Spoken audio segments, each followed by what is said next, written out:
Olá, boa noite. Meu nome é Múcio. Estou aqui mais uma vez com vocês, representando a Chapa Luminos. Tenho 28 anos, estou no sexto período de medicina. Estou aqui com meu colega. Boa noite a todos, estamos aqui em mais um episódio desse tão querido Cá Entre Nós. Hoje, com algumas participações especiais. Vocês já me conhecem, sou o Cauê, sexto semestre. E hoje eu estou aqui com o Érico e com o Thiago. Acho que vocês devem conhecer também, são professores da faculdade. Pedi vocês se apresentarem rapidamente, por favor. Beleza, bom, eu sou o Érico, professor da Faculdade de Medicina. Eu não sei em que semestre que eu tô, talvez no 30º qualquer coisa, mas é um prazer estar aqui, muito feliz, viu? Muito feliz mesmo, parabéns pelo projeto. Bom, pessoal, eu sou o Thiago Lafalce, sou professor de tutoria, sou cirurgião vascular de formação. Eu não parei de contar os semestres que eu tô já faz alguns anos, né? Mas é um prazer, viu? Muito obrigado pelo convite. Agradecemos a presença de vocês aqui também, tá? Com certeza vai ser algo muito produtivo e interessante. Vai ser legal. Sem dúvida, a primeira vez que a gente tem professores aqui com a gente e só temos expectativas boas. Vai ser bom. Para introduzir, né, esse tema ele é bem diferente dos outros que a gente já desenvolveu. A gente vai falar sobre IA na medicina. Queria entender, né, não uma definição assim teórica, mas para vocês do que seria IA no contexto da medicina. Bom, eu vou começar porque o Thiago é muito melhor nisso do que eu, então eu falo e ele me corrige daqui a pouquinho. Tá? Eu acho que é uma grande ferramenta, né, aliada, potencializa muito nossas ações, as nossas decisões, né? Então, sabendo utilizar isso para tudo, né? Não só na medicina, mas em tudo, né? Hoje, para você escrever, você escreve muito mais rápido. Para você botar uma ideia num papel, transformar isso num fluxograma, tal.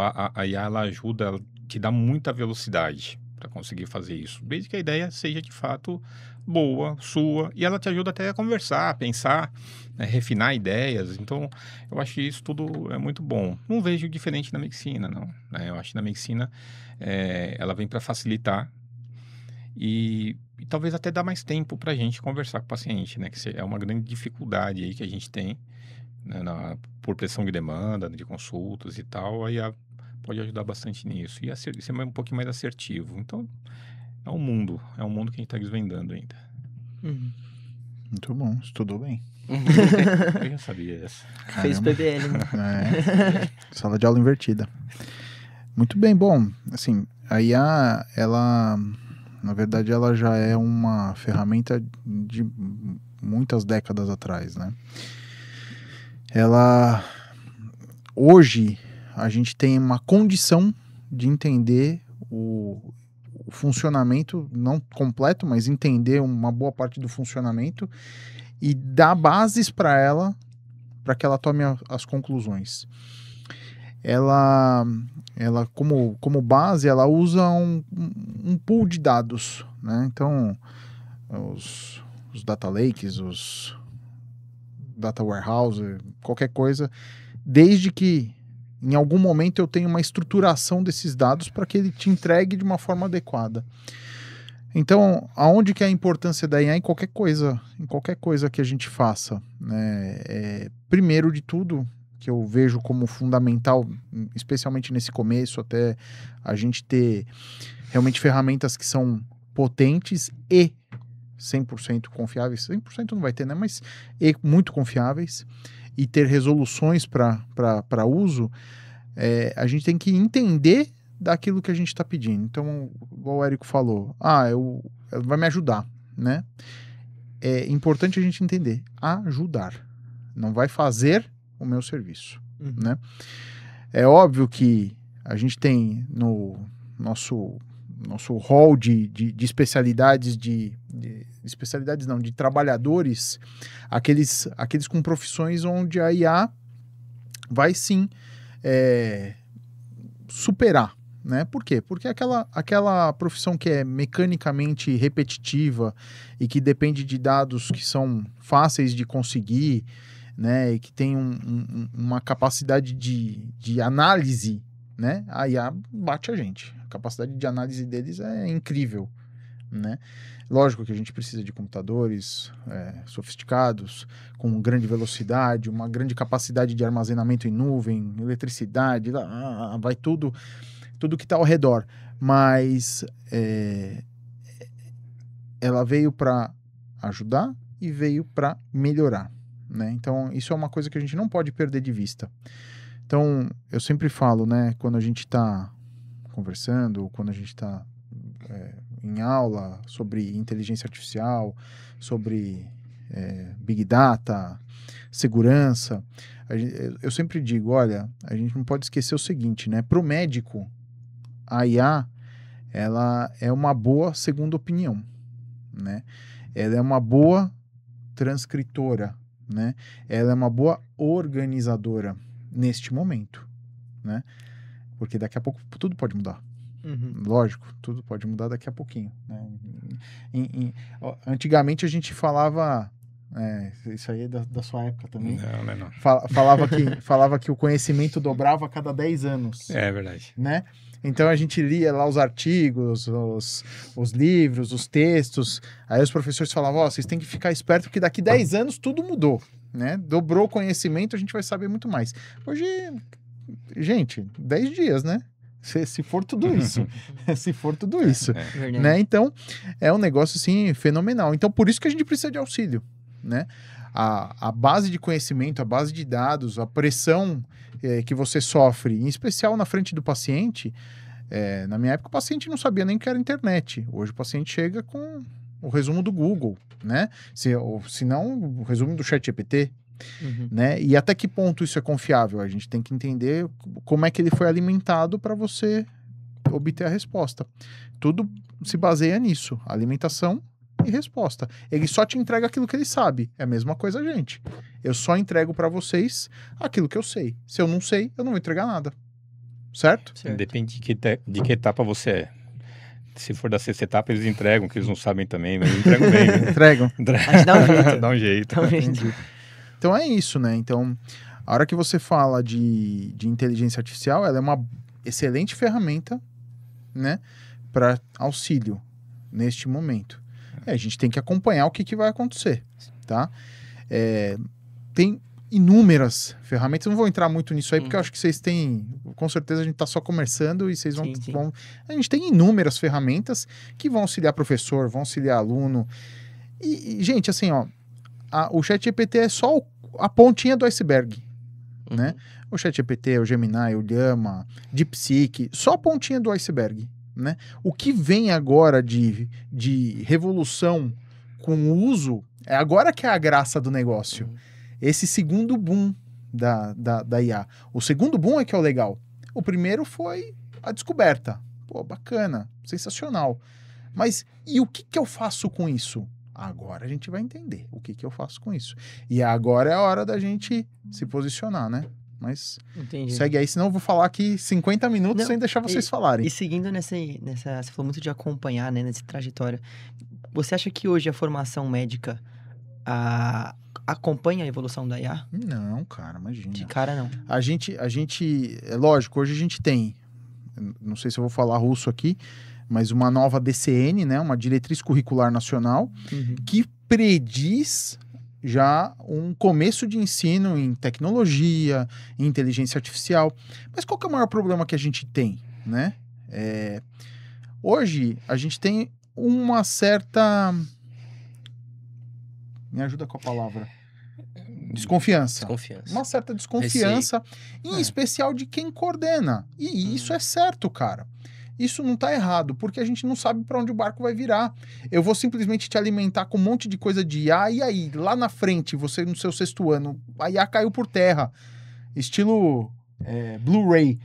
O Blu-ray veio para revolucionar, durou 2 anos e acabou. Entendeu? Nem sei se é da época de vocês isso. Sei se vocês lembro, eu não. Você lembra? Eu lembro, eu tive, peguei. Você teve? Então é isso. O Blu-ray, cara, o Blu-ray vai substituir o DVD. Cara, não deu nem tempo de esquentar. Né? Eu nem cheguei a ter aparelho de Blu-ray porque não esquentou, né? Eu acho que a gente está falando das IAs, né? Mas só para vocês entenderem, essa última DCN, ela começa a falar que a gente deve tratar, por exemplo, de telemedicina na graduação. Que a gente já tentou, né? Trazer isso de uma certa forma no passado. Não conseguimos, mas vai acontecer, eu não tenho dúvida disso. Mas a telemedicina, ela já existe há muito tempo. tá? Quando a gente começa a falar de telemedicina, tem um professor da USP que ele começa a criar o homem virtual, tá? Que era, na verdade, desenhar por softwares e tal, o corpo humano, os sistemas, e ele utilizava isso lá, e se resumia basicamente a isso. Malemar, a gente fazia uma conferência com outros lugares e fazer, na verdade, não uma telemedicina do jeito que a gente conhece hoje. Era uma discussão clínica por teleconferência. Tá? Isso era a telemedicina. Aí, quando surge, né, acontece a pandemia, como qualquer catástrofe, ela exige novas invenções e tecnologicamente a gente evolui. Isso, historicamente, a gente tem vários exemplos, né? E aí a gente começa a fazer telemedicina do dia para a noite, tá bom? Sem técnica, de qualquer jeito. Sim, tem uma transição, né? Não, mas imagina, não tinha transição, né? Tanto é que muitos médicos começaram a fazer telemedicina de uma forma muito errada e continuam fazendo muito errado, fazendo assim por WhatsApp, né? E a gente tem proteção de dados, a gente tem um prontuário, isso vai ter que ficar gravado em algum lugar, então não pode ser dessa forma. E aí surgem várias empresas tratando disso de uma maneira bastante séria, bastante boa. E só em 2025, ou seja, 5 anos depois de estourar a pandemia no Brasil, que a gente fala, olha, acho que é importante começar a ensinar telemedicina na faculdade, né? Por quê? Porque a gente está falando de telepropedêutica, a gente está falando de desenvolvimento de tecnologias para fazer o exame físico à distância, né? É um outro jeito de conversar com o paciente. A duração da consulta é muito menor, costuma ser muito menor. Então, é uma outra área de atuação, né? Vamos pensar assim, é um outro jeito de atuar. Eu acho que, traçando um paralelo com a IA, a gente está meio que nisso também agora. A gente começou a brincar de IA, né? Começamos a dominar um pouco algumas dessas inteligências artificiais. E agora a gente, que no passado era outra coisa, né? Tem um filme antigo chamado IA, não sei se vocês já viram isso, esse filme, e que na verdade era um menininho, robozinho e tal. A gente está falando de outra coisa, né? A gente está falando de alguma coisa que não tem uma personificação, a não sei que você queira, né? Tem um filme melhor. Se você quer indicar filme, o filme do Alan Turing é melhor para entender o que é IA. Não. Aquela IA, que, pelo contrário, eu acho que não é boa para entender o que é IA. Mas era o que se imaginava que era IA. Personificava ali o que seria uma IA no futuro. Né? Era a imaginação, né? Olha, como é que vai ser? Vão criar outros seres humanos, vão ser mais inteligentes que nós. Então, a gente começa a trazer para um cenário atual uma ferramenta extremamente poderosa e que em alguns lugares estão se usando à torto e direita, né? Também de uma maneira errada, como foi a telemedicina há muito pouco tempo. E a gente precisa fazer algumas correções no caminho até que a gente venha a trazer também isso para o ensino médico. Sim. Né? Então, essa é a pincelada que a última DCN traz, né? Para utilizar IA, não IA, utilizar algumas tecnologias, inclusive telemedicina, no ensino médico. A gente tem que entender melhor essas ferramentas para poder ensinar também essas ferramentas. Então, isso é um trabalho muito grande, né? Dos gestores, é um trabalho muito grande dos professores que vão começar a dominar uma tecnologia que não tem, né? Que não tem domínio hoje, né? Eles não têm domínio hoje, a gente está aprendendo também pra caramba, e que a gente vai ter que dar um melhor caminho para vocês, né? Para os alunos, que já dominam IA, né? Para os seus usos próprios, mas como é que vai se usar isso na medicina ou IAs específicas para medicina. Eu até trouxe, tem uma amiga que mora nos Estados Unidos, ela falou de uma IA, acho que chama Doximity GPT. Ela falou que lá virou moda o negócio entre os médicos, né? Estão utilizando essa IA pra caramba. Eu não tem uma testei outra ainda. também, Open Evidence. Open Evidence, já vi também. Open Evidence é da Mayo Clinic, é boa pra caramba também. Então a gente conhece o quê? ChatGPT, Gemini, Sim. né? Então tem uma infinidade de coisas. Com bases de dados totalmente distintas, né? Se eu não me engano, o Open, ele teve contrato recentemente com o New England. Up to date. Ou seja, uma base de dados muito mais confiável do que, às vezes, um chat GPT. Não, né? o chat GPT é Genérico, o grande lago, né? Uhum. Eles têm microlagos que alimentam essas respostas, né? é muito mais salutar. Uhum. E antes da gente seguir, quando você comenta telemedicina, eu acho que a gente, na faculdade, a gente foi muito ensinado a ser resistente à telemedicina. Pelo menos eu digo isso por mim. Tal hospital vai ter telemedicina. Não, eu quero atender, eu não quero fazer telemedicina. Eu acho que a gente foi ensinado a ter essa resistência. Você acha que... Até que ponto vocês acham que essa resistência realmente é válida? Até que ponto a gente tem que deixar de abrir mão ou abrir mão dessa resistência à telemedicina ou não? Deu pra entender mais ou menos? Essa é boa. Uma vez eu aprendi com um advogado que é o seguinte: a lei, quando uma lei surge, ela não surge para proibir uma coisa que não acontece ainda, né? Então, vou pegar um cara, um ladrão roubou um carro, né? Não existe, não tinha carro, ele roubou alguma coisa, e antes dele roubar, não tinha uma lei dizendo, ó, não pode roubar. Né? E se você roubar, você vai ter essa punição. Aliás, não tem uma lei que diz que não possa roubar, né? Nenhuma lei fala isso, mas fala, se você roubar, tem uma certa punição. Beleza. O cenário hoje, ele tensiona para uso de tecnologia em saúde. Muito. Então, não adianta a gente querer ser resistente. Porque quem regula isso não são os pensadores, os donos de verdade. Quem regula isso é alguma coisa muito mais complexa e que não está no domínio de ninguém, que chama mercado. O mercado é infalível. O mercado é infalível, ele regula. E o mercado hoje tensiona para o uso de tecnologia em saúde. Então, ser contra a telemedicina é uma bobagem. Eu acho que quem fala que é contra a telemedicina, ele tem um detalhe que ele imagina que é um médico de um lado, um telefone no meio e o paciente do outro, né? Não imagina o que a gente pode fazer realmente com a telemedicina, né? Então, hoje, só para vocês entenderem, eu gosto bastante de telemedicina. A gente chegou até, na época que o Érico era coordenador, a gente chegou a ter uma arranha... Nós escrevemos um projeto, um arranhado de mas na época não foi possível. Tudo bem. Um arranhado de disciplina de tecnologia e envolvimento com vocês, né? Então hoje a gente faz o exame físico, a propedêutica toda por telemedicina. Lógico. E a palpação? A palpação não dá para fazer, poxa vida. Mas é o único, né? Mas eu tenho a dermatoscopia, eu tenho a ausculta, eu tenho a otoscopia, eu tenho a horoscopia, eu tenho fundo de olho, audiometria. Eu consigo... Sim, sério. Caramba. Eu tenho eletrocardiograma, com o paciente colocando 2 dedinhos só, oximetria, pressão, né? Hoje a gente já tem alguns aparelhos que ainda não estão aprovados pela Anvisa, mas já tem alguns estudos mostrando uma boa eficácia de fazer uma optometria. O que é isso? Ele lê, através da câmera, por exemplo, uma câmera igual do celular, lê todos os seus sinais vitais. Faz um negócio que antigamente chamava fotopletismografia, né? Eles carinhosamente apelidaram de TOI, né? Que é Transoptical Dermal Image. Né? Então ele avalia os vasos do teu rosto e entrega uma série de exames com uma fidedignidade absurda. Né? Hoje a gente consegue fazer 60, 70 exames laboratoriais com uma gota de sangue, né? À distância. Então imagina você ser resistente a uma mudança dessa magnitude não é uma coisa usual, né?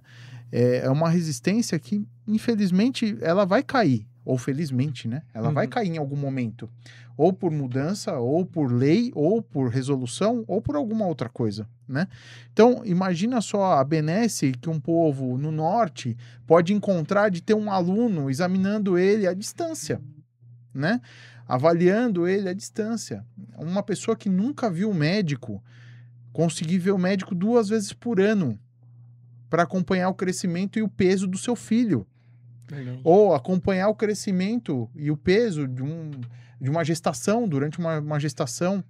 Você reduz mortalidade infantil, reduz mortalidade materna, reduz desnutrição, você reduz risco de doenças crônicas, né? Aí você começa a falar que a criança que passa com o médico de uma forma precoce, ela começa a ter acesso à vacina, porque a mãe vai começar a ter acesso à informação que ela não tinha. ela não faz ideia do que é uma vacina, né?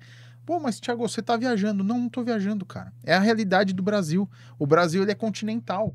A gente tem pessoas lá dos rincões do Brasil que elas não têm acesso a quase nada, né? Então precisa ter faz parte da saúde pública. E tanto faz parte, eu sou apartidário, tá? Mas existe uma lei hoje, um projeto do Ministério da Saúde chamado Projeto Mais Especialistas, que era... Ele já vem, né? Sempre carrega, um projeto carrega o outro. Então hoje o projeto vigente é o Mais Especialistas. O que acontece com Mais Especialistas? Eu consigo melhorar as doenças crônicas. Hoje eu tenho as doenças crônicas não transmissíveis, DCNT, são as principais causas de mortalidade no Brasil. E no mundo, né? Se bobear. No mundo. No mundo. Então, quem que eu tô falando? Diabetes, hipertensão, né? Outras doenças crônicas que podem levar à mortalidade. Se eu evito, se eu controlo bem a diabetes, o paciente não fica nefropata, ele não tem AVC, ele não tem infarto, né? Ele não ocupa leito hospitalar, né? Ou se ocupa menos dias. Olha o impacto na saúde pública de uma prevenção bem feita, né? Porque por mais que seja passar no especialista, passou na UBS, tudo bem, o médico da UBS não soube conduzir, tá tudo certo, ele não é obrigado a saber conduzir, né? Não é assim. Não é isso. Tudo bem. Mas a maioria das coisas tem que saber conduzir. Mas às vezes você pega um quadro de hipertensão grave com 4, 5 antihipertensivos, refratário, com arritmia junto. Pô, você vai passar por cardiologista. Mas vamos ver isso. Não, mas o que o Thiago está falando é extremamente importante, né? Porque a gente está falando não acesso só aos especialistas, né? Mas a gente está falando de um acesso a médico. A saúde, né? Informação. Prevenção, informação. Eu vou fazer uma provocação aqui, não precisa entrar. Você imagina, você tem um rio no Acre, com um barco, com uma Starlink lá, atendendo a população ribeirinha. Você entendeu? Isso é fantástico. E o médico não está lá em loco. Porque você vai falar, eu vou lá, eu vou fazer um projeto. Você vai morar lá? E esse rio, em particular, ele sobe de 14 a 16 metros na época de cheia. Nós estamos falando aí de 5 meses do ano. Ou seja, essas pessoas que estão nas unidades ribeirinhas, elas ficam totalmente ilhadas por 5, 6 meses. Né? Você não passa mal em 5, 6 meses? É igual no Covid. Você não infarta no Covid? Ou a causa do seu infarto é o Covid? Não, né? Sim. Você infarta no Covid. Você tem AVC por conta do... porque a vida é assim, né? Você continua tendo as doenças. Então, isso quando você faz um projeto bem feito, e imagina você agora respondendo a sua pergunta, falando do ponto de vista acadêmico. Imagina você se tem um acadêmico acompanhando a consulta desse paciente. O quanto você não vai aprender? Com certeza. Quantas vezes você viu uma leishmaniose? Nenhuma. E a chance de você ver aqui é mínima. É mínima, mas lá é grande. Quantas vezes você viu um paciente que, sei lá, uma doença endêmica lá, malária? Apesar que malária tá descendo agora, tá vindo pro sul, né? Mas vai demorar. Mas, nunca vimos também. Você entendeu? Então, pô, é uma possibilidade que você tem de fazer uma medicina mais completa, né? Não tô falando para você pegar o teu celular, o cara lá pegar o celular dele. Não, estou dando um ponto para que esse paciente vá acompanhado de um agente de saúde, né, com toda a infraestrutura possível. Entendi. Né? Ferramentas de telepropedêutica. Você entendeu? Então, é lógico que a gente tem que saber o que a gente está fazendo, né? É lógico que a gente não pode entregar qualquer porcaria. Sim. Né?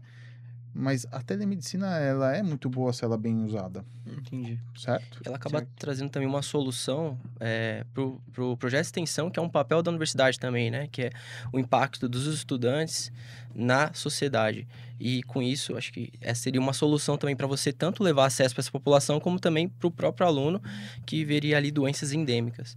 Eu queria trazer um outro contraste que a gente tem essa população que não tem o acesso adequado e, por outro lado, a gente tem a pessoa que tem acesso e tem a IA. E, às vezes, ela chega lá com seus exames já interpretados pela IA genérica, né? Um caso que eu vi, que até saiu nas mídias aí, que a mulher ela chegou com um diagnóstico, com seus exames já interpretados pela IA e um tratamento já. E ela falou pro médico, olha, eu tô vindo aqui, essa é a minha doença e eu quero esse tratamento. Como que lidar com esse tipo de situação, né? E o paciente já chegando ali com... Quando a gente começa a trabalhar com dados, a gente aprende que o dado é um número, Uma coisa fria. uma coisa fria. Uhum. E a informação não. A informação ela é a interpretação desse dado, né? Então, na verdade, esse paciente ele pode estar chegando com dados para você e sem uma informação concreta. Ele pode chegar ali com uma hipótese diagnóstica, até às vezes até correta, né? Mas sem olhar e sem ter o restante da informação do paciente. Então, por exemplo, você não pode... tem medicações que têm que ser ajustadas pela taxa de filtração glomerular, Uhum. por exemplo, né? Ele sabe qual é a taxa de filtração glomerular dele? A IA diz que vai ter que fazer esse pedido. Talvez diga, talvez não, talvez ele não entenda o que seja isso.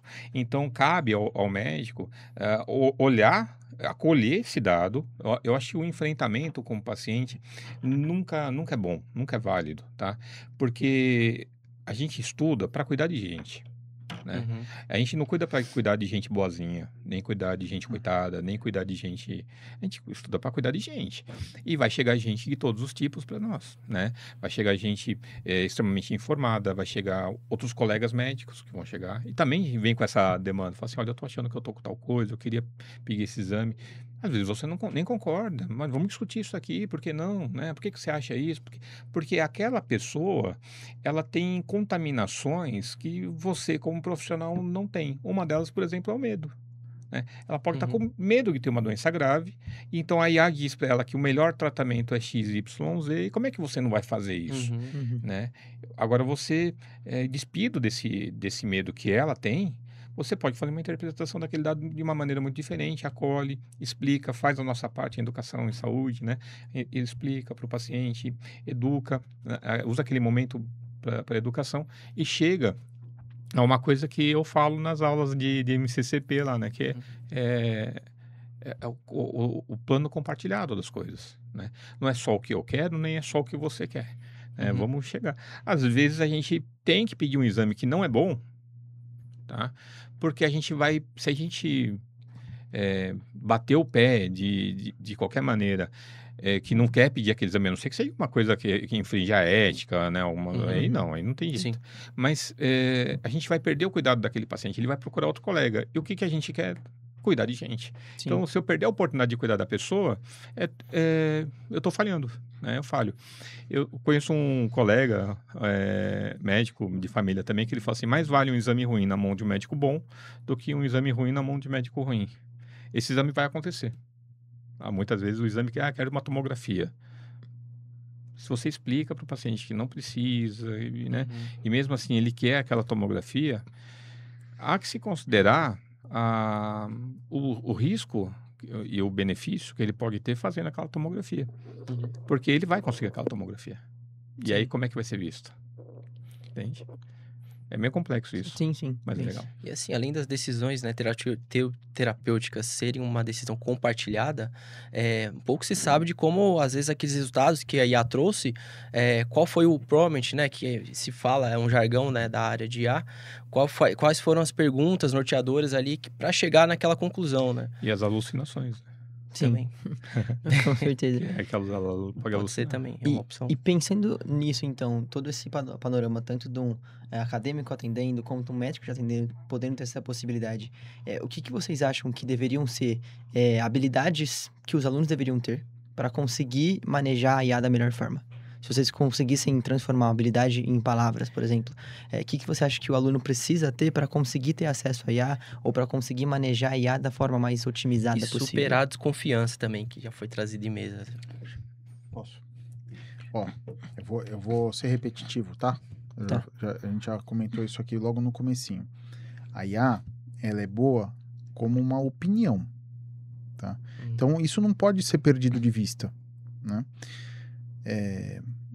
Eu falei uma frase aqui brincando, né? Logo no começo, do meu professor, mas é uma verdade, né? Então, se você escolheu a medicina é porque você quer fazer aquilo que você está fazendo, certo? E você não pode delegar para outros, Uhum. né? Faz parte a IA da opinião dela? Cara, tranquilo. Vai fazer parte o paciente chegar com uma opinião de uma IA? Também tranquilo. Vai variar com os prompters, né? Uma vez que você tem um prompt bem feito, você tem uma resposta bem feita. Foi aquilo que a gente falou também. Você te dou um dado bom, Sim. você tem uma resposta boa. Se eu te dou um dado porcaria, você tem uma resposta porcaria. Tá tudo certo. Então, a hora que o médico tá ali para avaliar, a tua opinião, a tua ideia de diagnóstico, de conduta, deve ser prevalecida, né? Ela pode te ajudar? Pode. Mas veja, se a IA tá vindo para cá e eu tô vindo para cá, diametralmente oposto, É uma coisa errada. é uma coisa que tem que chamar atenção e você tem que tomar cuidado. Vocês estão indo juntos?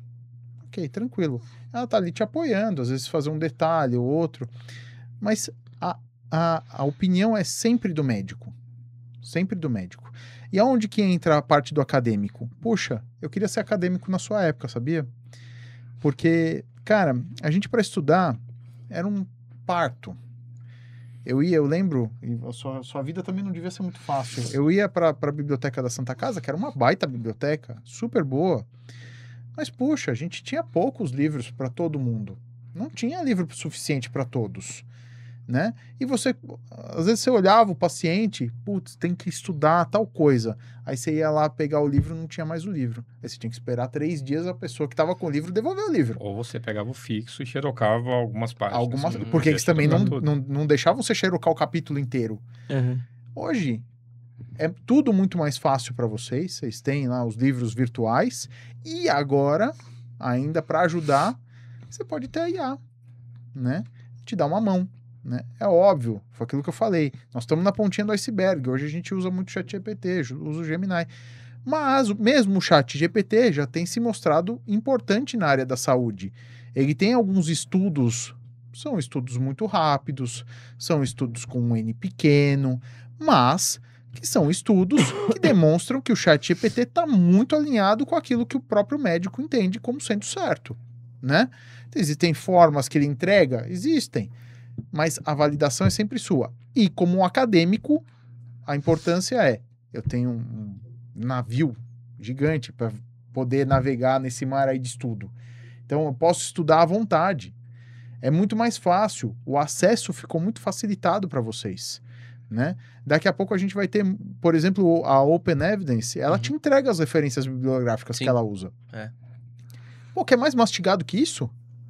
Caramba, cara. Né? A gente, para conseguir um artigo antes... ia no sábado, fala, né? Ia no sábado na Bireme.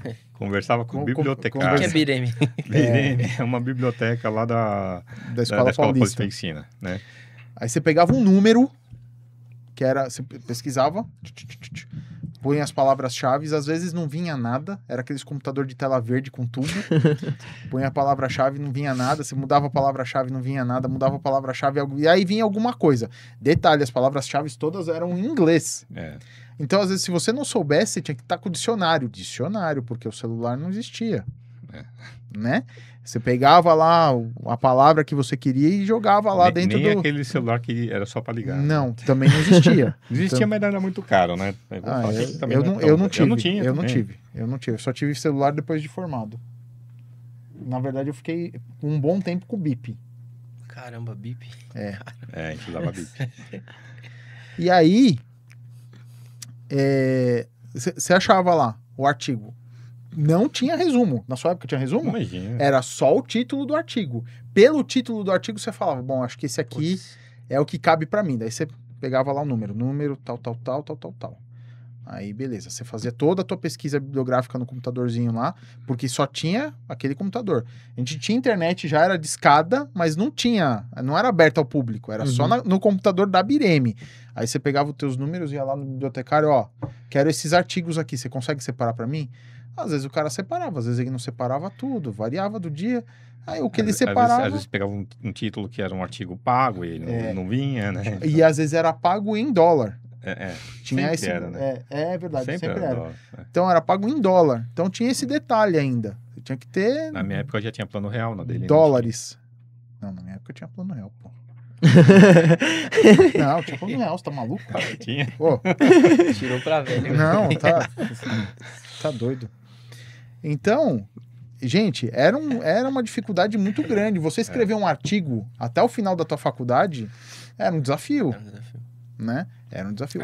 Ainda vocês acham que ainda é hoje, mas assim... Mas hoje vocês enfrentam uma facilidade. Agora vocês estão entendendo quando o professor fala pra vocês, cara, não entendo como é que vocês estão reclamando. É isso, você entendeu? Entendi. E a gente já tinha visão, né? Eu pelo menos tinha, acho que você... Como é que os nossos professores se formaram numa época ainda anterior a isso. Uhum. Né? Anterior a isso, onde o único recurso que tinha... Eu já peguei a época... Você também. Você pegou a época do Alta Vista, do início do Google para fazer uma pesquisazinha ou outra. sim. Alta Vista, não? Só antes do Google Alta Vista. Não sei, Alta Vista, não. Não vi.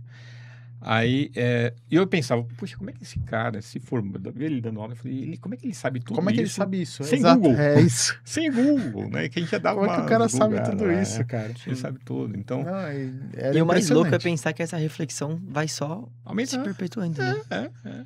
Certeza. Então, por que você é contra? Por que não aprender a usar, né? Por que não aprender a usar as tecnologias?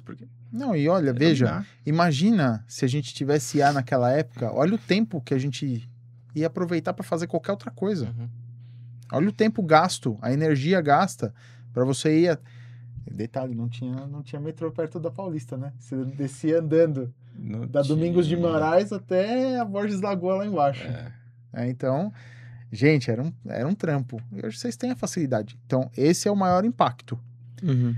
Realmente a distribuição de conhecimento, ela tende a ficar equitativa, igualitária. Porque o acesso ao conhecimento está muito mais prático. Muito mais prático. E lembrando que essas ferramentas, a maior parte delas é gratuita. Se não for gratuita, é barata, né? Sim. Pega um chat GPT aí, é R$100 por mês. $20. 120 reais.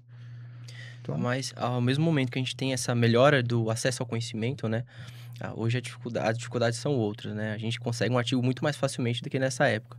Mas isso está se traduzindo em conhecimento realmente, de fato, assim, o aluno está conseguindo usufruir dessa ferramenta para construir, não só ter o acesso ao conhecimento?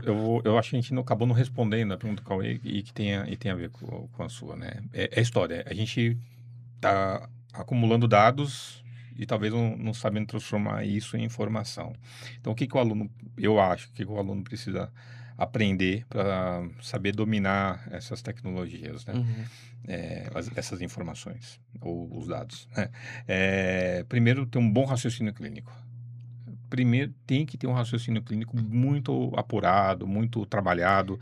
Só para eles entenderem, antes do raciocínio clínico, você precisa ter, como se fala?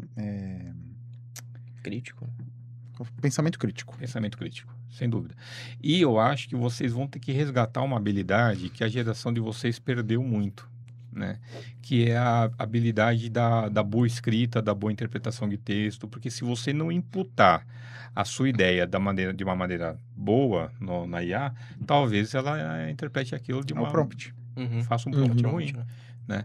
E assim, de um lado a tecnologia destruiu, né, boa parte do jeito de se escrever, do interpretado, e agora a gente está precisando retomar isso para dominar. Então, eu acho que eu trabalharia isso. Só para fazer um parênteses Entendi. nisso que o Érico está falando, e eu não quero tomar muito tempo, só para vocês verem, as ferramentas de hoje em dia, eu não sei quanto tempo a gente tem. Não, então tá tranquilo, você- sim, pai. você breve. Vocês que mandam aí.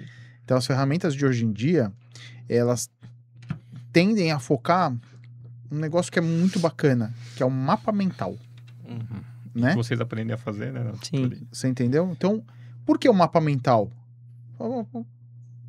Da onde veio o mapa mental? A primeira vez que eu tive contato com o mapa mental, eu falei, não preciso disso, eu faço isso há Normalmente, 200 né? anos. Mas por quê? É o crítico, o pensamento crítico. Tá. Você precisa exatamente ter isso. É aquilo que a gente estimula quando tá no começo da tutoria. E aí, galera, o que vocês estão pensando? Aí o grilo. Às vezes acontece. Mas, veja, o que vocês precisam, às vezes, é só um empurrãozinho. Vai aquele empurrãozinho igual Um Fusca estopinho velho. ali. Sim. Vai aquele Fusca empurrãozinho. pega no tranco. Então, assim, é o pensamento crítico. Então, a hora que você estimula o mapa mental, por que ele está estimulando o mapa mental? Porque ele sabe que a hora que ele te entregar o mapa mental, você vai entender o que está sendo falado. Né? E aí você vai entender todas as referências bibliográficas, você vai entender para onde ele está indo, você vai entender o que está acontecendo. Eu entendo, né, por esse debate nosso, que a IA ela talvez seja o meio. Ela não seja nem o início, que seria ali o prompt, como a gente vai perguntar, a gente vai direcionar nossa questão, e a decisão final, ainda assim, acaba sendo do médico. Ou seja, a gente vai caminhar com a inteligência artificial, a tendência é que a gente usufrua cada vez mais disso. Hoje a gente tem as extensões, né, que acho que acaba melhorando as perguntas, mas não se desvincula mais a IA à prática médica. Mas a decisão final, ainda assim, é do médico. Não, mas isso é sempre, Múcio. Sempre, sempre, sempre. Uma coisa importante que o Érico falou é ganho de tempo. Sim. Eu tenho uma forma de ter qualidade com o meu paciente. E é isso que a gente tem que buscar quando a gente fala de IA na saúde. É ter qualidade com o meu paciente. Eu sou cirurgião, né? O pessoal da medicina da família fica lá. Não, escutativa. Eu tenho que saber eu tenho que saber se mora na casa, se tem água filtrada. Então, é de alvenaria? O Apgar. Não vai saber o Apgar, cara. O cara tem 99 anos. Que Apgar? Nem existia Apgar. Nem existia Apgar. O José Apgar não tinha nem nascido. Pois é. Entendeu? Então, é isso, sabe? É a escuta, não a ausculta. Escuta ativa. Né? Vai fazer toda a diferença. Porque a hora que você escuta... Eu tinha um professor... Você deve ter conhecido o professor José Carlos Bonadia. Não ouvi falar, mas não conheço. Ele foi muitos anos tradutor do Cécio e para mim ele foi um exemplo de profissional. Foi não, ainda é, né? Então, ele é um cara fenomenal, de uma forma inteligente, absurda. E ele sempre falou para mim, ó, 70% da tua hipótese diagnóstica, tua conduta tá na conversa com o paciente, você não precisa nem encostar ainda. 70%. 70%. Os outros 30% você faz com o exame físico e exames complementares. Eles são complementares. Eles complementam alguma coisa que você já fez. Perfeito. Eles não são os primeiros exames. São exames complementares. Isso é de fundamental importância. Né? Que é uma coisa que eu vejo aí na garotada que tá começando aí, saindo na vida. Hemograma, ultrassom, Doppler. Você não sabe nem o porquê tá pedindo. Entendi. E aí eu vou lembrar de um outro professor meu. Eu tô ficando velho, né? Eu lembrei de um, vou falar daqui a pouco também. Ficando velho. Ele falava assim, ó, não adianta você pedir um monte de exame, porque quem não sabe o que pede não interpreta o que encontra. Né? Perfeito. Então, é exatamente isso. Então, meio do caminho, vai te ajudar, né? Ouvir, prestar atenção, tá concentrado, não, Top? Eu tive um professor de infectologia chamado Nicodemos, acredite. E da USP. E Nicodemos, ele era, você sabe, era um profeta. Mas é meio que isso mesmo, porque ele falava assim, olha, não deixa de lado um feeling que você vai adquirindo com o tempo, né? Então, tem vezes que você não tem um dado tão objetivo para você pensar numa hipótese diagnóstica, alguma coisa do tipo, mas a sua experiência leva você a crer em um determinado fato. E com ele, aconteceu um fato bastante interessante, triste, né? Que eu atendi um paciente lá na MI e que o paciente era um cara novo, 28 anos, 25 anos, alguma coisa assim, um cara novo. E ele estava ictérico, estava bastante ictérico. E a gente estava procurando a causa da icterícia dele e a gente não achava. Mas o cara estava conversando, né? E o pai dele acompanhava a internação dele e falou, vamos ali passear, tem um banquinho ali na sacada do hospital, vamos ali conversar. E aí ele chegou para mim e falou assim, Érico, esse paciente daqui 3 dias vai morrer, a gente não vai saber o porquê. Eu falei, professor... Nossa. Nicodemos. Eu falei, professor... Nostradamus. Ele tá bem, olha ali, ele tá bem, né? Ele tá ictérico, ok, mas ele falou, não, eu já vi um caso desse, a gente não descobriu o que era. Eu levei as lâminas pra minha casa, estudei pra caramba, e a gente não descobriu o que era. E esse é um caso igual, tá igual, e a gente não vai ter o que fazer.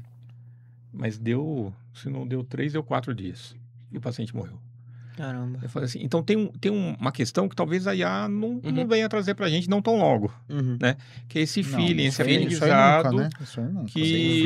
que a gente vai trabalhar com um dado que não existe. Entendi. Né? Então... E aí, eu jogo pra vocês a seguinte pergunta. Hoje, a IA é suficiente? se vingando. Só porque a gente faz um monte de perguntas. Não, agora eu sou tutor Teoria aqui. reversa aqui, pô. Eu acho que eu tô indo bem, fica quieto. Porque a sua nota Formativa, minha nota formativa aqui vai ser boa. Eu jogo pra vocês. Pra adquirir conhecimento, hoje a IA é suficiente? Não. Se não é, o que falta? Pensando, por exemplo, tanto um acadêmico como uma pessoa que se formou, sim, mas que quer aprender sobre alguma coisa específica. O que falta para a IA se tornar suficiente ou se tornar, pelo menos, a base daquela pessoa? Vamos lá. Para jogar bola, a bola é suficiente? Não. Então, eu tenho um filho pequeno e a gente pega uma atividade simples, né, e com uma bolinha e joga para ele e fala, filho, pega. Ele não consegue pegar. Uma coisa que você faria sem pensar. Uhum. E não é porque ele não tem... Ele não entendeu o que é para pegar. Ele entende que é para pegar. É que o desenvolvimento neuropsicomotor dele não está tão desenvolvido ainda para que ele consiga fazer aquilo de uma maneira rápida, reflexiva, né? Eficaz. Então, a tarefa pode ser simples. A ferramenta está lá, né? Tem tudo. Se a gente pegar uma bola aqui, a gente consegue jogar um futebol aqui, né? Mas só a bola não é o suficiente. Eu preciso aprender fundamentos, eu preciso aprender. Então, você precisa dominar essa arte. Então, você pegar uma pessoa para construir um conhecimento do zero usando apenas IA, não vai sair. Vai ser meu filho tentando pegar a bola, né, que eu jogo para ele. Não, ele não vai conseguir pegar. Eu vou te responder da mesma forma, né? Só que com outro exemplo. Da filha dele? Não, mentira. Se eu pegar meus filhos e colocar eles com o ChatGPT, será que eles conseguem atender e dar conduta? E vai ser bom? A decisão final não pode ser das melhores. Pode ser que não é das melhores. Né? E mais do que isso, que seja bom. Mas será que ele vai aprender alguma coisa daquilo lá? Porque nós estamos falando em aprendizado. Nós não estamos falando só em assertividade. Sim. Porque acertar, o ChatGPT já se mostrou eficaz para isso. Mas você me fez a pergunta de estou em formação ou acabei de me formar, né? Então eu preciso melhorar, certo? Assim, é bom, é fácil, é rápido para quem já sabe o que está fazendo, certo? Mas para você tem que aprender. Sim. Certo? Até porque existem situações ainda de alucinação, de escrita errada, né, que vai ser entendido de uma outra forma, porque o que eu entendo falado é diferente do que eu entendo escrito. Já aconteceu com vocês? Às vezes vocês estarem no WhatsApp e você brigar com a tua namorada, mas você fala, mas eu não falei nada. E ela entendeu uma outra coisa totalmente diferente. Isso às vezes acontece no casamento. Não queria entrar nesse assunto, mas o casamento é tão maravilhoso. Vivian, te amo. Laura, eu também, viu? Eu não falei isso não, pensei só. Só pensei. Então, gente, é isso, né? Então, a hora que eu tenho a possibilidade de ter a resposta, não necessariamente eu tenho a possibilidade de ter o aprendizado. E, de novo, a ferramenta é excelente, mas quem vai dar a conduta? É o médico. Sim. Certo? A responsabilidade, e aí agora a gente está entrando num aspecto ético, não sei se você tem essa pergunta para me fazer, mas o aspecto ético é fundamental aqui, né? Porque talvez, aí a gente está entrando na geração de vocês, talvez vocês não tenham entendido que o aspecto ético é fundamental. Né? Porque é tão normal, tão usual você consultar Google, consultar ChatGPT, consultar qualquer coisa, que um cara me dando uma informação aqui, eu já, carimbo, próximo. Não é assim. Não é assim. Porque se acontece alguma coisa com esse paciente, a culpa não é do ChatGPT, a culpa é tua. A culpa é sua. Né? E isso vai ser sempre. A gente tem poucas resoluções. Se eu não me engano, a gente tem 2 resoluções no Brasil. Uma eu tenho certeza, que é a resolução do Rio Grande do Sul, sobre o uso da inteligência artificial. Ele fala, é excelente como ferramenta. A palavra final é do médico. Então, se houve uma discrepância entre a conduta dada pela ferramenta IA e a conduta dada pelo médico, o médico tem que seguir a dele. É ele que tem a responsabilidade sobre o paciente, não é a ferramenta, A ferramenta jamais vai ser processada. Quem que é o culpado? Né? Você vai processar o Sam Altman, né? O CEO da OpenAI? Não vai, cara. Não vai. Você entendeu? A culpa é tua. Então, do ponto de vista ético, o paciente está confiando em você, que está ali na frente dele, não na ferramenta. Ele até pode demonstrar, e os estudos mostram, olha, a ferramenta IA, quando acoplada ao médico, aumenta muitas vezes a confiança do paciente. Entendi. Excelente, maravilhoso, mas a carimbada é tua. A carimbada é tua, ponto.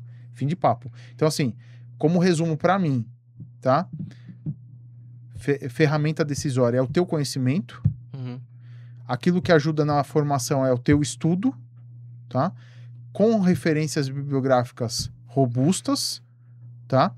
Tanto é que vocês dois passaram comigo na tutoria. Sim, E eu sempre falava, gente, estuda no livro. sim. Depois você vai pro artigo. Por quê? Porque às vezes o artigo, ele te mostra uma coisa que é uma opinião de quem estudou. É já uma interpretação daquele Diferenciada. dado e tal, Não necessariamente é uma opinião assertiva, Uhum. certo? E às vezes o livro ele traz aquela construção, né? Por exemplo, se eu tenho uma dúvida pontual pro chat da vida, eu faço lá e ele me responde exatamente aquilo. Eu não tenho uma construção inteira até chegar naquilo. Agora, se eu partir do pressuposto que eu já tenho aquele conhecimento básico e eu quero saber somente aquilo, É isso. aquilo foi uma ferramenta. E mais do que isso, os artigos eles servem para o seguinte, para estimular o seu pensamento crítico, porque você Uhum. pode não concordar, Uhum. né? E pode ter chegado naquele resultado. Mas aí tem o viés da metodologia, Uhum. o viés da população, Uma série o viés do próprio avaliador, né? Me corrija aí se eu estiver errado. E não, tem um monte de... Às vezes nem isso tudo aí. que está isso, escrito você no entendeu? artigo é um valor de Não, evidência, né? Não, e tem artigos que são ruins, tem um desenho de estudo muito mal construído. Metodologia. Né? Então, Nem tudo se traduz em evidência científica. não. E partindo desse aspecto ético, né, que o Thiago entrou, eu acho que é importante. Acho que foi bem comentado aqui essa necessidade de acabar com a resistência, né? Pelo menos entender melhor como funciona e como isso pode ser útil para a gente. Mas um outro contraponto que vem junto com a resistência é a questão: a IA vai aumentar ou diminuir a humanização? Quando a gente pensa na relação com o paciente, né? Eu acho que ficou claro que a gente, tendo a IA como ferramenta, a gente consegue ter uma humanização maior a partir do momento que a gente consegue dar uma atenção maior, consegue expandir informação. Mas acho que, ao mesmo tempo, fica um quesito, ou talvez um receio daqueles que não têm informação, da IA substituir a humanização. Você acha que isso, na opinião de vocês, é um risco de fato? Se você não tiver atenção, se não tiver a conduta correta, acaba sendo um risco? Ou isso é só algo imaginável e fictício? Eu acho que não é nem imaginável, não. Eu acho que, dependendo de quem usa e de quanto se apoia, né, aquele que vai querer que a IA faça o trabalho dele, um mau profissional, talvez isso possa acontecer. Mas eu desejo, eu não experimentei ainda, né, um prontuário eletrônico que tenha a IA que transcreva a consulta. Eu vou te dar um.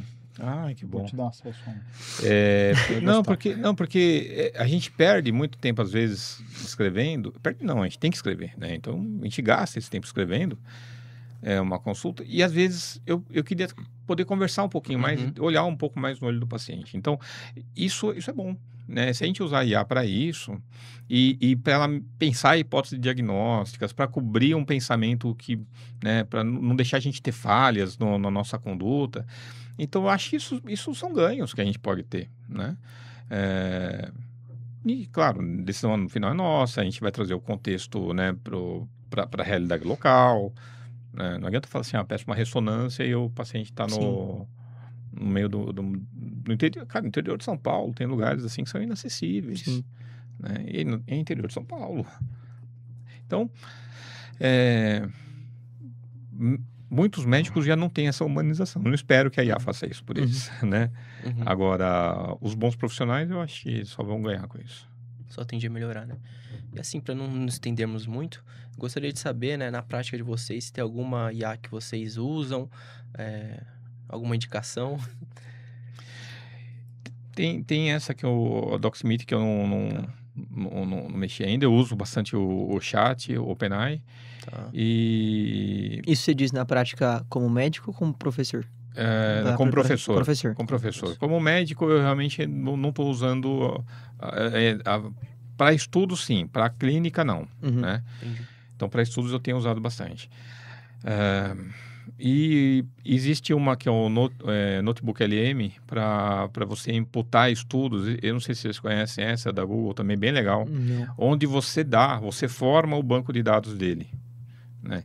Então, você traz os estudos ali para ele, faz o upload disso, e aí tenta pensar em decisões, em conclusões clínicas ou metodológicas baseadas naquilo que você forneceu. Então, a chance de alucinar é muito menor, ele vai buscar a informação onde você quer. Né? Isso eu costumo usar mais. E ajuda na preparação de aulas também? Muito, ajuda bastante, ajuda bastante. Entendi. Bem interessante. A UFSC, ela até estimula, isso eu acho bem bacana. Ela estimula que a gente utilize IAs até para fazer questão de provas melhores, porque questão de prova tem vários critérios para você fazer. E eu acho que eu tenho visto nas últimas provas que a gente elabora, questões melhores. Né? Tá assumindo um pouco aqueles verdadeiros ou falso, né? Acha a alternativa errada, que são questões ruins nisso. A gente participava de avaliações de questão para provas, por exemplo, como o teste do progresso, né? E a gente pegava cada questão feita por professores da nossa e de várias outras faculdades. Fala, meu Deus do céu, que questão horrível. E o cara teve coragem de mandar isso para um grupo que ia avaliar a questão para botar na avaliação integrada. Mesmo assim, ainda a gente não conseguia depurar tudo. Às Entendi. vezes acaba sendo aquele abismo, né, do que eu falei e o que foi interpretado, às vezes o que eu escrevi. Não, questão ruim.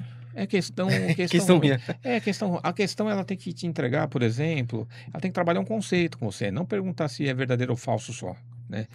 Porque você aprende a fazer a questão e não entende do que está sendo falado. Aí o aluno passa, né, vai bem porque sem entender o que está falando, ou pelo contrário, vai mal injustamente. Conhecia, a questão era ruim e ele não acertou. conseguiu Sim. responder. Não conseguiu responder. As duas. Acaba sendo uma ferramenta ali da IA que ajuda nesse quesito. Ajuda bastante. Sim. Muito Legal. mesmo. E você, Thiago, que você Tem costuma alguma usar? indicação aí? Cara,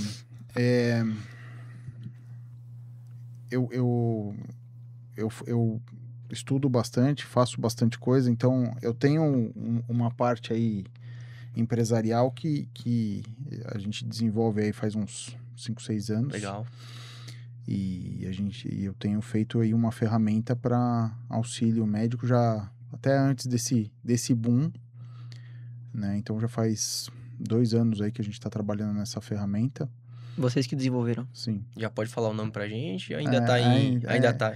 Ainda tá no comecinho, tá engatinhando, então prefiro ficar Não, perfeito. Mas eu nessa- vejo algo muito positivo nisso, de um próprio médico estar participando do desenvolvimento da tecnologia. Sim. Ou seja, ele tá ali vendo o que pode estar errado, né? E que se tem alguma coisa também a falar referente a isso. Olha, eu sempre brinco que essa é a vantagem de ser médico, né?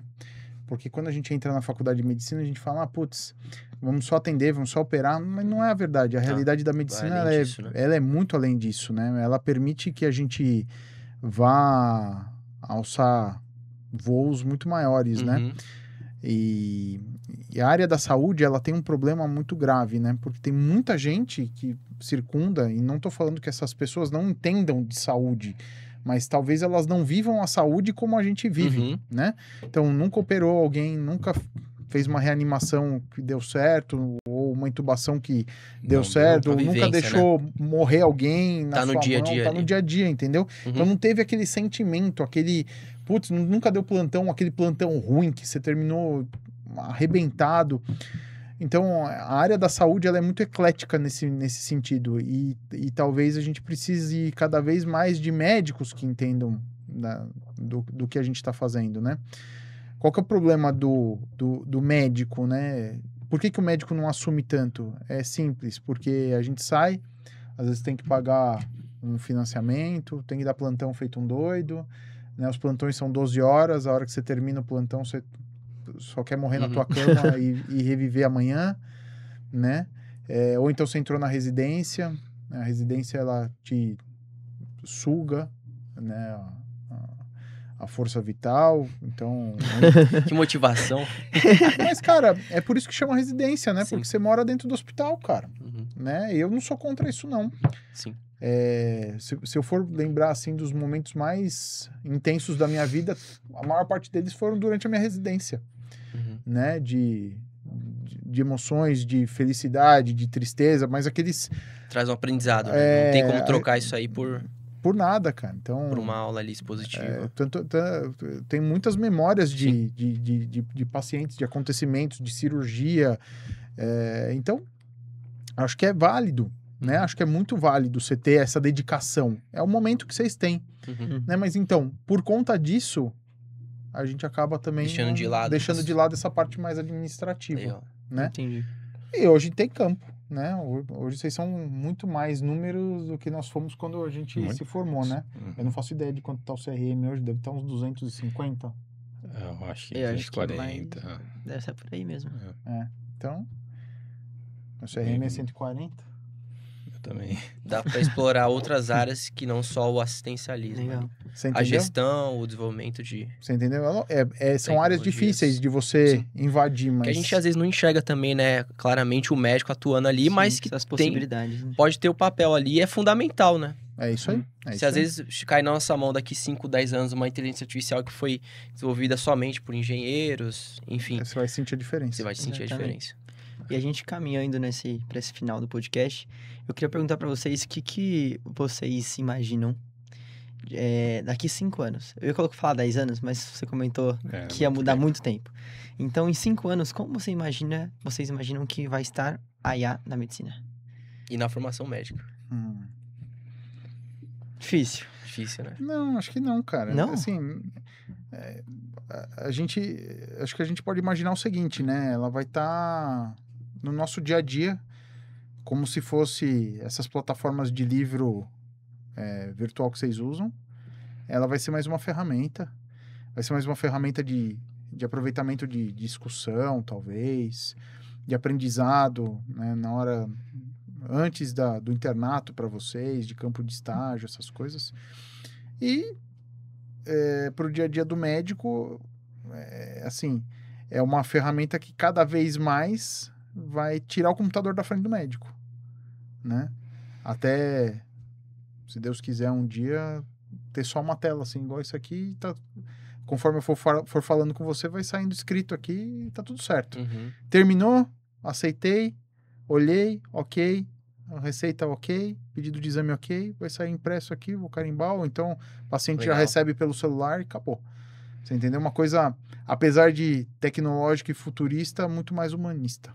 Legal.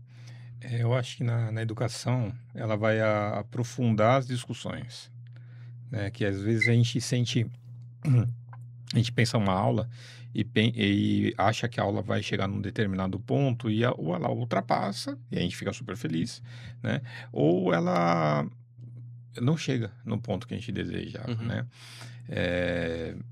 E talvez eu acho que isso ela vai aprofundar as discussões clínicas